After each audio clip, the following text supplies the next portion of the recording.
Hi, I'm Pastor Sami, and I'm so glad you decided to join me again for another special message about this week's gospel reading.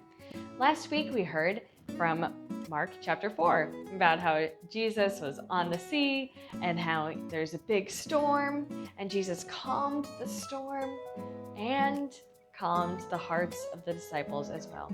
He brought peace to the sea and to the disciples. Now this week we get to hear about what happened when they did safely cross the sea to the other side. Oh, and we're so grateful they did because these stories are amazing. This week we get this story about how Jesus was on his way to heal a girl who was very sick. And while he's on his way, she actually died, and he raised her from the dead. I mean, that story alone would be incredible. So grateful for that story, to know that Jesus has power even to raise someone from the dead. Think about how important it is to know that, based on how we know that Jesus' story ends. Such an amazing story. That's what the story in Mark 5 is supposed to be about. But it turns out that that's not all that we get. Because in the middle of this story, while Jesus is on his way to heal this girl, he actually almost accidentally heals someone else. There's this woman. She's been sick for 12 years. Such a long time. That might be longer than you have even been alive. 12 years she has been sick. She's been isolated from her family. She's not been able to go to church. She can't work. She can't do any of the things that she wants to do because she's been sick. And there's not been a single person on earth able to heal her. But she sees Jesus and she has hope and she has faith in him. She reaches out and touches him, not even saying a word or asking for anything. Reaches out and touches him, and almost without knowing it, Jesus heals her. Amazing. Jesus' power is so great that he heals her almost without even knowing it. We get not just one amazing story of Jesus' power, but two in this one story.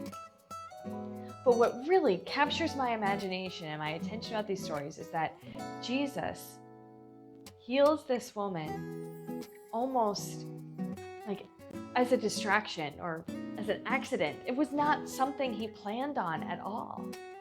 And it just makes me think about how active and present God is in our world, even today, every single day. We have our plans, we have the things that we expect to do each day. That's fine, nothing wrong with that. But then things don't always go right, do they? Things go wrong, or we mess up, or somebody else makes a mistake, or we get disappointed. But the thing is that God is even with us, maybe even sometimes especially with us in the midst of those disappointments and frustrations. God is there, filling in those gaps, making our lives maybe more interesting even at times than we would have asked for. What I want you to hear is that God is with you no matter what, always. And God is in your life, shaping you, shaping your future, using all the things that you have, the best parts and even the broken parts, the things that you don't even think that God could ever use. God is using those things as a part of bringing God's kingdom into the world.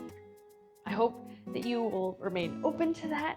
I hope that you will be looking for God in your life this week, especially as you think about these stories, and that you will be just have your eyes open, looking out for how God is active in your world today, this week, because I just know that you are going to be amazed. I know that you will. I hope that you enjoyed this lesson. I'm so glad that you joined me, and I'll see you again next time.